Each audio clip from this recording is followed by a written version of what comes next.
Welcome to the Everything Building Envelope podcast. On this show, we discuss topics relating to the exterior building envelope, such as waterproofing, glazing, cladding, roofing, and more. You can subscribe to this podcast on iTunes and Stitcher. For previous episodes, show notes, and bonus video content, check out our website, everythingbuildingenvelope.com. Now, here's your host for the Everything Building Envelope podcast, Paul Beers. Welcome back, everyone, to the Everything Building Envelope podcast. We have a very interesting show today that I'm excited about, and our guest is James LaGreca with DSS Condo. Welcome, James. Thank you. Good to be here.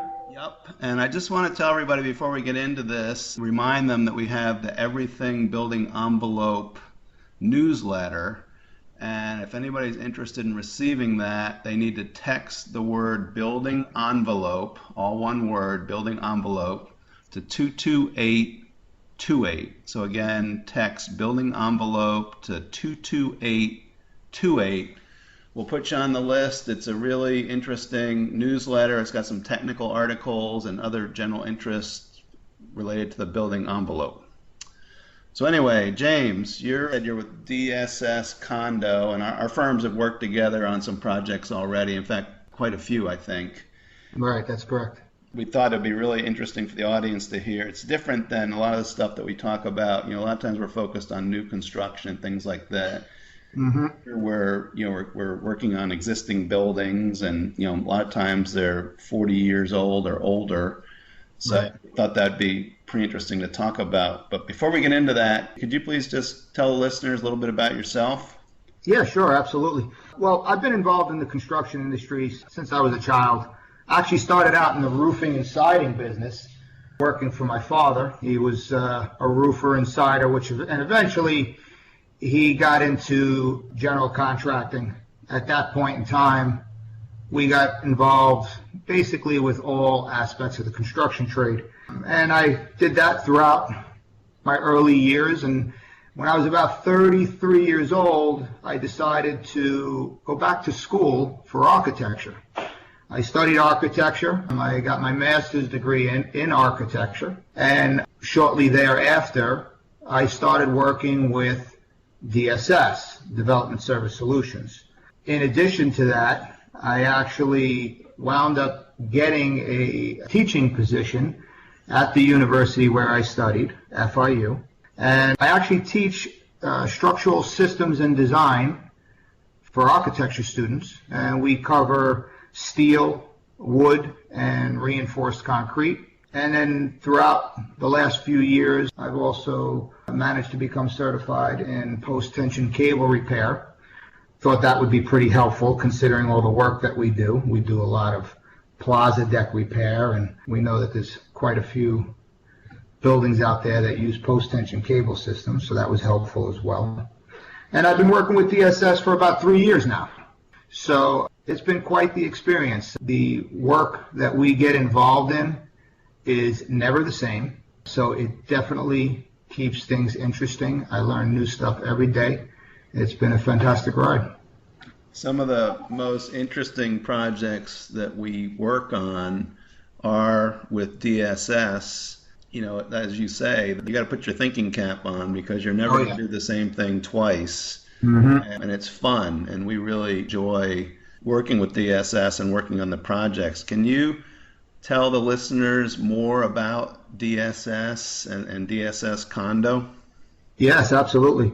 DSS Condo is actually a subdivision of DSS, which stands for Development Service Solutions. Development Service Solutions was founded by Donald Kipnis. Donald Kipnis has been in the construction industry down here in Miami for probably the last 35 years. He is a construction guru, and his knowledge and experience has enabled him to create this company which helps clients manage the construction project from beginning to end. So basically, we're owner's representative construction managers. And as I said, we help the client manage the entire construction process. DSS Condo in particular, however, caters strictly to condominium associations, where DSS caters to commercial. DSS Condo, what we do is we help the associations navigate through the lengthy and daunting process associated with any large-scale construction project. We take them through the design process, the permit process, bid solicitation, contract negotiations, construction management from beginning to end. And we make sure that the project stays on schedule and within budget. That is our main goal. How does DSS add value to the process for a condo association? I mean, why can't they just use an architect or an engineer to do all this? Well, typically, architects and engineers, first and foremost, they're not construction managers. They are architects and engineers. And architects will design how they see fit, what their vision is. And while they might take input from the clients, more often than not, they do not design to budget. Engineers pretty much do the same thing. They'll engineer things to make sure that it is being engineered to the point where they won't get sued. Basically, yes, where sometimes they have a tendency to overcompensate. And what we do is we thoroughly review the design, whether it's a design generated from an architect or a design generated from an engineer. We'll review that. We'll question it. We always question it. We question everything. And more often than not, we find ways to tackle the project that are more cost effective and can be done quicker. So that the main benefit of what we do. In addition to that, I mean, of course, we manage the entire project from conception to completion. We track everything that comes along with the construction project, and we manage all the key players in the project: architects, engineers, contractors, suppliers, subcontractors, so on and so forth. And we have the client's best interest in mind. So basically, we handle everything on behalf of the association or the client in general so that they don't have anything to worry about. We collaborated and worked with DSS on a project in Coconut Grove a couple of years ago.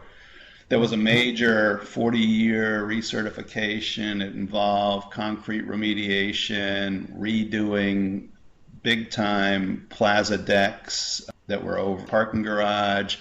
We replaced windows, we restored handrails, we did a lot of stuff. And I have to say, it was brilliant the way Donald brought everything together. And, they were way over budget. They had an engineering firm originally involved with it that put together this budget that was just not realistic. And Donald came in and kind of sliced it and diced it, broke it all up into parts and pieces, and then brought in a team of contractors or subcontractors to basically accomplish the same thing in a much more efficient way. And our firm was involved in helping with that, re-engineer it, and that re-engineering brought them within the budget. And then we had a full-time inspector on the project which lasted over a year. And it was a very successful end result. The customer financially was within their budget, and they were happy, and technically everything was done to a very high level of quality and level of care. And it was really a great experience for something that was, quite frankly, off the rails when DSS and Donald got involved with it. Right. And as a matter of fact, there was so much money left over in the budget that the association actually was able to take that money and apply it to changing all the windows, the corner windows on the building. And that's really adding value, obviously. Absolutely. Absolutely. That was a great success story. Yeah, so that was a building called building recertification. What was the impetus for getting that started was this requirement for a 40-year recertification. Can you kind of talk about what that requirement is? Yes, absolutely. Well, basically, it's a two-part inspection. that caters to structural and electrical components of the building. And it's imposed by the Florida Building Code. It states that all buildings 40 years of age must undergo an electrical and structural inspection by a licensed architect or engineer. This must take place in order to be recertified by the building department. Subsequent to that first recertification, the building is also required to obtain an additional recertification every 10 years thereafter. So this process is, again, imposed by the Florida Building Code, and it's ultimately the owner's responsibility to make sure that when their building is approaching that age of 40 years, that they have to get this process started. So when you say there's a structural portion and an electrical portion, what exactly is looked at with regards to those two big subcategories? Okay, well, for the structural portion, the structural engineer who is going to be inspecting the structural components of the building, they'll take a look at everything structurally related. And they'll inspect the foundations, the floor systems, the framing systems, whether it's steel, concrete, wood, what have you. They'll look at the masonry walls, the roof systems, balconies, windows, etc. And they'll basically write a report which states the current condition of those structural elements, and if they are in need of repair, then they will write a report which will dictate the repairs needed. As far as the electrical is concerned, they'll look at the electrical service, the circuits, the conduits, see lighting and generators, fire alarm and smoke detectors, meter, electrical and mechanical rooms, electrical panels, etc. The electrical engineer will cover all that. So does this have to be started on the 40th birthday of the building, or does it have to be something that they need to look ahead and have it completed by then? How does that work? Well, it's actually supposed to take place 40 years after the building received its certificate of occupancy, when it was originally built. So that is when it's supposed to take place. Could you do it a little bit before that? Absolutely. And it's actually recommended to start the process a little bit sooner. You can't start it too many years in advance. However, you can start it within, let's say, the year prior to its 40th birthday.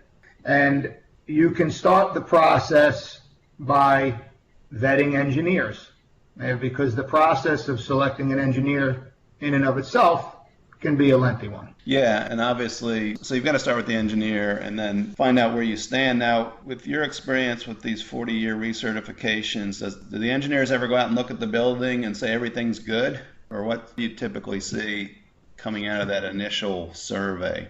Well, I wouldn't say typically the building is deemed okay or not. Nothing seems to be typical these days, so anything can happen. But more often than not, they'll find a few things that might need some repair. Hopefully, for the owner's sake, there's not too much that needs a tremendous amount of repair. But there are some instances where the damage is quite severe, and then that usually triggers a much bigger project, a remediation project. If a condominium association, gets to the 40th year and they have their report done, and it turns out they have to, do concrete repair on their balconies, which is not inexpensive, or they have, big systems problems with the elevators or something like that, that let's say you have a 7-figure repair bill, that can be pretty much something that they're not prepared for. So what can they do to make sure when they get to 40 years they don't get smacked? Well, that's where we come in. So what we do is we will look at the scope of work that was created from the inspecting engineer, and based on the repairs that are needed, that will determine which professionals need to be hired in order to remedy the situation. And we'll go through the entire process on the owner's behalf, and we'll vet all the professionals, we'll vet all the contractors, we'll put together an entire team to remediate the work. and then we'll manage the process and make sure that the owner is getting the best value for the work that's needed. Let's say that I'm living in a building that's 38 years old and really starting to understand that this is coming up, regardless of whether you think the building's in great condition or not. How does one go about getting this done? Okay. Well, the owner or the owner's representative needs to hire a registered architect or engineer to perform the electrical and structural inspections for that building, and then submit a completed report of the inspection to the local building department for their review and approval. So what if the report contains items where past some of the inspection items that says that there's deficiencies? What goes on at that point? Okay, at that point, then the architect or engineer writes up a recommended scope of repairs based on his or her report. The building owner will need to hire the appropriate contractors to perform said work. Once the work is complete, the architect or engineer will inspect the work performed and approve the recertification, assuming the work was performed as required. So what are some of the items that show up? I know every building is different, but what are some of the typical items that show up on these recertification inspections that need to be remediated? Well, there's a lot of issues with the building envelope more often than not. And it might be a low-level repair where there's some stucco delaminating, or it might be a lot more extensive where you have some spalling concrete. Obviously, here in Miami, a lot of these buildings have balconies, and over time, the steel reinforcement corrodes. The balconies, the spalling process starts, and concrete starts to break off. It becomes a very unsafe condition, and those balconies will need remediation. The extent of the remediation, of course, depends on the extent of the deterioration, but in any event, those are pretty typical. You'll have issues with the windows and the openings around the windows.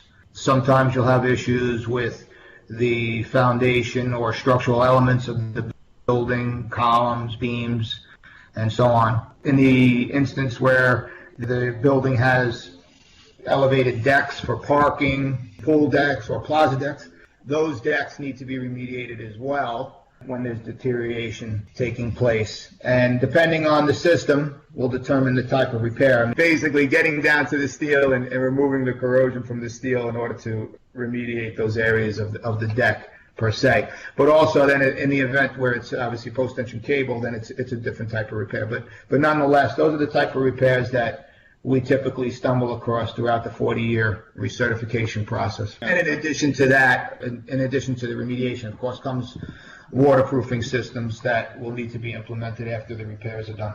So like this building, the one that we talked about in Coconut Grove, basically that involved concrete remediation, which was, pretty invasive. I mean, people weren't obviously allowed out on their balconies, and all the bad materials had to be removed, and the steel had to be replaced, and then the balconies had to be tied into the steel that was still good, and then the balconies had to be rebuilt. And in conjunction with that, there was repairing the railings. There was a whole inspection of the stucco, and you mentioned stucco delamination. I'm really glad you did, because that's something I think that we see a lot of, not just Florida, but everywhere. And that involves, pretty comprehensive inspection, and you've got to basically determine, oftentimes by sounding it with a hammer or some other type of device, you got to determine which stucco needs to come off and be repaired. Now, when that's being done, how do you make sure that what needs to be repaired gets repaired and what doesn't need to be repaired doesn't get repaired? Does that make sense? Absolutely, yeah, and that's where you guys come in. So we'll reach out to a company like yours, and we get an engineering firm like yourself to come and do that preliminary inspection and basically write a scope of work for us. And by method of sounding is pretty typical. Visual inspections as well, and sometimes there's some invasive inspections that take place. But nonetheless, more often than not, we're very confident at the end of this process that the scope of work is as accurate as it's going to be. As far as making sure that the repairs get completed as per the specifications written from a firm like yourself, well, again, that's where you come in again, and your inspectors who inspect the work product and the process of the repairs is a very important part of the overall process. Having that third-party inspector represent the owner is a very helpful tool to make sure that the work is being performed properly. So once we fix we do the concrete remediation, we fix the stucco, typically what happens, I think, on many of these 40-year recertifications is they then get resealed, they get repainted, recaulked, basically make everything look brand new again. Right, that's right. So what can buildings do? So say people are out there that have buildings that are 20 years old, 10 years old, 30 years old.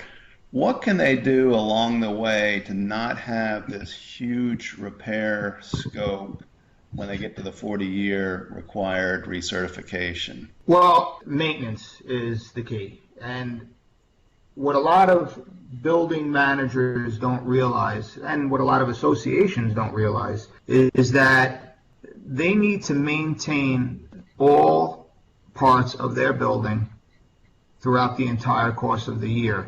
The elements here in South Florida in particular they're very harsh elements. The sun, the humidity, the salt in the air, so on and so forth. And if the building is not being properly maintained, painted every so many years, maintaining the waterproofing membranes, maintaining the roof membranes, maintaining any elements of the envelope, most importantly, these are the things that they sometimes just put on the back burner, and then too many years pass and it comes back to bite them. What they could do also to prepare for these big ticket projects is they can have a reserve study performed, and this will help them start to save money for things that have an expected lifespan, whether it's a mechanical system in the building or something dealing with the building envelope. But at least it enables them to prepare financially in advance. They can prolong the life of these systems within their building through the maintenance that I was mentioning a minute ago. So, like with the exterior facade, I think a lot of buildings are more into keeping up with their roof than other parts of the building because it's easy. You can, a lot of times you just ride the elevator, walk up a flight of stairs, and walk around, and they can keep up with it. And it's pretty normal to do regular roof inspections, and if you do repairs and maintenance along the way, it clearly extends the life span of the roof. You might get 25 years doing it that way, where you got 15 if you didn't do it.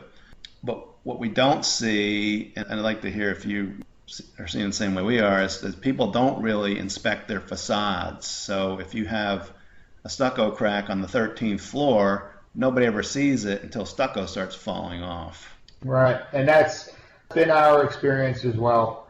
We'll come into a building to take a look at items A through E, and none of those items are dealing with stucco delamination. It's things that they've managed to overlook. More often than not, we'll see it and we'll let them know that, hey, listen, you have an additional issue here. Let's do a proper inspection so we know what we're up against. Because if you leave it too long, it worsens exponentially. You got to maintain the building envelope, and you have to have regularly scheduled painting performed every, call it 10 years. More often than not, they don't.